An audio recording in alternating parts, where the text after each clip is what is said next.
to talking about parallel and perpendicular lines is to be able to take an equation of a line that I give you and a point through a line that is either parallel or perpendicular to that original line and create the equation and then graph it.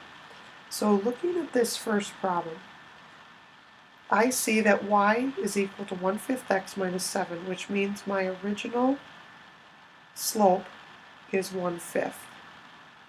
I see we're talking parallel, which means my new slope will also be 1/5. So then I'm going to use point slope form to get my new equation. So I have y minus 3 is equal to 1/5 times the quantity x minus 2. So then I go ahead and distribute that 1/5, which gives me y minus 3 is equal to 1/5 x minus 2/5. And then I add 3 to both sides, which gets a little bit tricky. So we get y equals 1/5 x, negative 2/5 plus 3.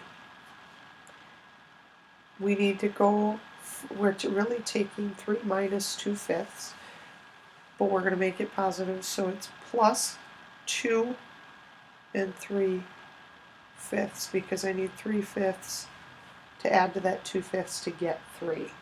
So then if I need to graph this, 2 and 3/5 is just above 2.5. So I will go ahead and graph 2.5. And then we will go up 1. Remember, we're going up to 3 and 3/5 and over 5.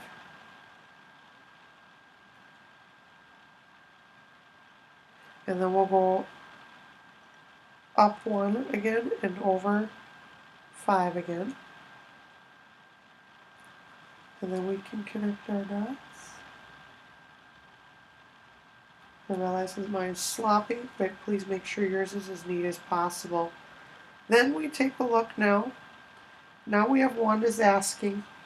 We want it to be perpendicular to y equals 0.25x plus 1 and goes through negative 1, 2. So my first slope is 0.25x, which I know is 1/4. I want it perpendicular, so I want it opposite, so it will be negative, and the reciprocal of 1/4 is 4. So then I will use point slope form, and we get y minus 2 is equal to negative 4 times x plus 1 because the point has a negative x coordinate, so it makes it the opposite. So then I distribute to get y minus 2 equals negative 4x minus 4. And then we'll add 2 to both sides to get y equals negative 4x minus 2, because minus 4 plus 2 is going to be minus 2. So then I graph at negative 2, and then I go down 4, forward 1, down 4, forward 1.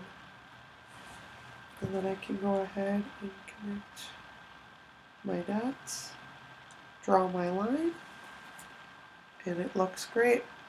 Your job now is to try both of these U-Try problems. Bring them to class with you tomorrow.